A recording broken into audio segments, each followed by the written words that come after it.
Bluegrass. This genre of music is typically considered hick or even outdated. But this same music is very important to society. As a bluegrass player myself, I must admit to a partiality. However, no one can logically ignore the facts that I will be presenting that support this premise.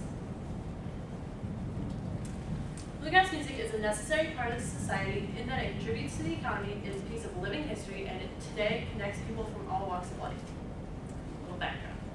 First, that's not right. Bluegrass is music that can be called the common man's music. It is all acoustic, and it also is very simple to play in large groups due to the fact that it is most songs are in 3 chords, G, C, and D, and there are simple backup roles that anyone can play. Economic aspect. Bluegrass creates revenue. In a little town called Galax, there's the Galax Fiddlers Convention every year. This little town, during this week event, it has every room in its hotels booked, packed.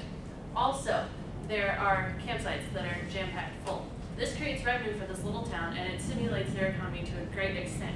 Additionally, there are the vendors that come to these festivals to sell their goods, such as hats and t-shirts and clothes and CDs, and there's also food vendors from around the area. This all goes right back into the economy of this little bitty town.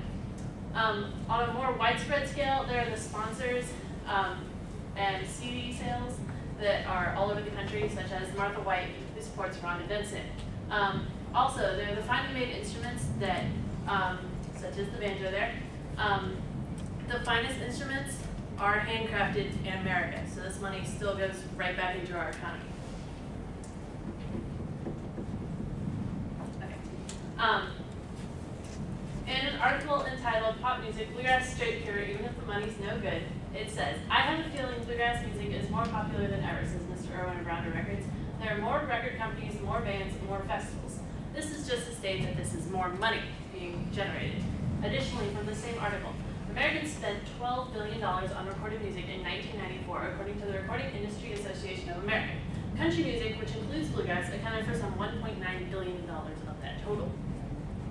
Historical aspect. Bluegrass music originated in Appalachia. That would be this area. Now, there are traditional songs that some of you may have actually heard of, such as Oh Susanna, Angel Band, or Woodland Cabbage Down.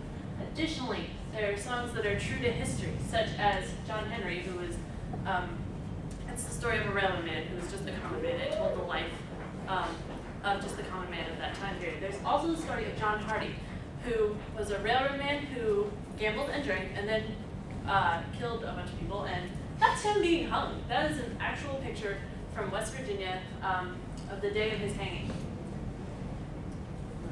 In the pop life, a year when pop genres took turns in the limelight from 2000, it's a list of 1999 songs. A description of one song said this: Mr. Earl, a great country music bad boy, is audacious even when bowing to tradition. He set out to write certifiable classics for this trip in a hard bluegrass, enlisting the genre's top band to render them immortal. This was the year's richest journey into music's living history. That would be bluegrass. Additionally, from the aforementioned article, Bluegrass Straight Pure, Even If the Money's No Good, from 1995, it doesn't go out of style. It's not faddish, it's timeless. A good McCurry record will sell for years and years and years, says Mr. Irwin. McCurry was a recording artist who was mentioned in the article. The modern aspect. Connections at festivals such as the Galax Fiddlers Convention or the Nothing Fancy Bluegrass Festival in Buena Vista, there are close quarters due to camping, and also this leads to sharing of meals and just making connections with new people that you wouldn't normally meet. Additionally, there are jam sessions, which is where anybody with an instrument who can play G, C, and D can come and just play with all the other people around them.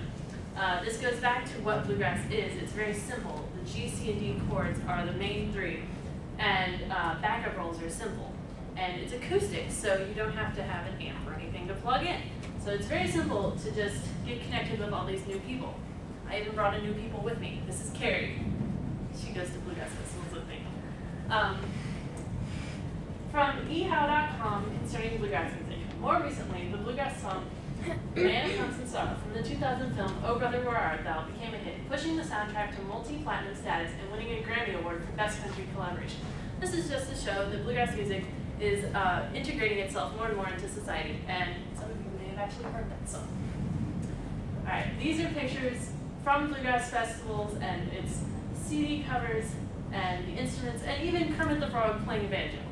This is just to show that bluegrass is becoming more and more integrated into society. In conclusion, bluegrass music is a necessary part of society in that it contributes to the economy, is a piece of living history, and today connects people from all walks of life. I urge you to simply give bluegrass a chance, and if nothing else, you respect as an art form, and also as a piece of history for this area.